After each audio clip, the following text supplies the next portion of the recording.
And thinking about program evaluation and the use of evaluation findings, there are really two broad purposes. One is for learning or improving, as I call it, or measuring impact, which is just primarily, as I frame it, in terms of proving. And those two different frames are really important, and how you think about evaluation in terms of those frames are critical in terms of how you're actually going to interact with the evaluation, if you're working with an external evaluator, or just an evaluation champion who may be internal to the team. Now, let's see what I mean by this. So let's take this ambiguous figure. You're looking at this, trying to understand what the figure is. And you may conclude and say, oh, what I'm looking at is an H. And so as a consequence, you look at it and then you say, oh, it's a dot. That's how I can interact with it. That's how I can use it as an H. But what if it's not an H? What if it's actually an A and you make cat out of the word? Well, this is kind of a really simple example, but the whole point really is how we frame something really determines how we interact with it. So whether we frame evaluation as purely for reporting out to funders and for proving purposes, or whether we're talking about improving, will really make a difference in how we approach that work. As in another example of this, one of my favorite books is by Bill Walsh, who was the head coach for the San Francisco 49ers. And when he began as head coach in the late 70s, early 80s, the 49ers were not the winning team. It was under his leadership that it really became a winning team. And essentially his philosophy was that don't focus on earning scores. Don't focus on winning per se. Focus on excellence. Excellence is a much broader area. It will take you much farther, and just focusing on the score is limiting. Hence the title of the book, The Score Takes Care of Itself. So essentially what his philosophy was this: let's not focus on the score. Let's focus on excellence, and score is going to be nested within excellence. Well, I liken that same idea to evaluation.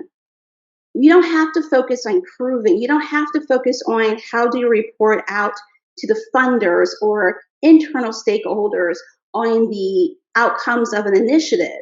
If you focus on improving, proving will take care of itself. So here's an example in action.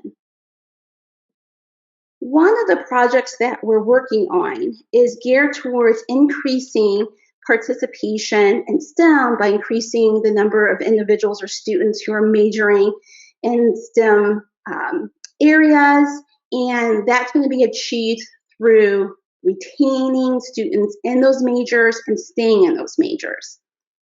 One way to help with retention is to increase performance by offering students tutoring. And I'm not sure if you're aware of, in some of the projects that you may have worked on, sometimes students are very reluctant to take advantage of tutoring, even though it's offered and even though it's free.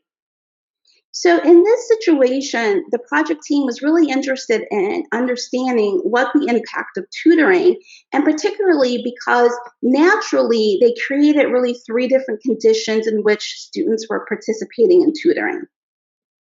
So in this project, there were 3 conditions. The first group, they were required to participate in tutoring to receive a stipend. So they actually received money and a financial incentive if they participated in tutoring. And group 2, these were individuals who weren't required, but they did participate in some way in tutoring. And in group 3, these are students that didn't participate in tutoring at all. And what we found in this project was that for individuals who were actually participating in tutoring and that they were incentivized in some way to participate, that they actually had the lowest rates of failure across the 3 conditions. But regardless whether they were incentivized or if they just participated in tutoring at all, their rates of failure decreased. What's also interesting is that those individuals who received an incentive also had the highest rates of A's, A's and B's actually combined, but particularly with A's, those highest rates. And if you also notice that it also provides some insight into the dose that's needed for those types of outcomes, actually provides some insight. Now, I have to caution this and say these are preliminary findings, but they are encouraging, and the project team is able to use this to help to persuade faculty members and administrators around having some type of requirement for students to participate in tutoring. So ultimately, by doing that and doing that early within the project, they'll be more likely to see the outcomes later down the road. Let's look at another example as well. In this example, this was a workshop that was geared towards career readiness. So very often you'll hear about individuals who don't necessarily have the soft skills. They're not quote unquote job ready. They don't have those career readiness skills. So this was a workshop designed to address that. And in this workshop, very much like a lot of workshops or surveys, we disseminated a pre and post survey. Actually, it was a counterfactual survey that was used. And so the findings weren't horribly surprising that they participated in this workshop. They learned more afterwards overall than what they learned before. But what stood out was this interesting finding here. When asked if you know what you're supposed to bring to an interview, students reported that they understood that more before participating in a session than afterwards. And what was great from the project team standpoint is they looked at those results and started to self-reflect, and we had discussions on it to try to understand why we were observing that finding, and concluded that maybe there was some confusion. So they're going to go back and look at that section of the workshop to see if there was something that can be reworked to make sure that's more understood. So by doing that and doing that on the early side, again, more likely to actually achieve the outcomes. So let me go ahead and pause there and see if there are any questions. Madison, are there any questions from the group yet? Hi, Lana. There are. If all I'm interested in is outcomes, why should I be interested in continuous improvement? Yeah, that's a really good question.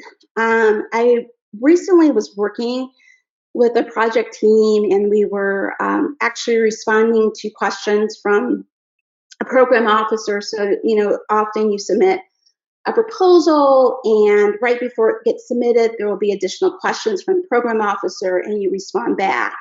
And in that response back, I had put in this kind of continuous improvement piece, and actually the PI had this question about, what do you mean by continuous improvement? What are you talking about, and what is being improved?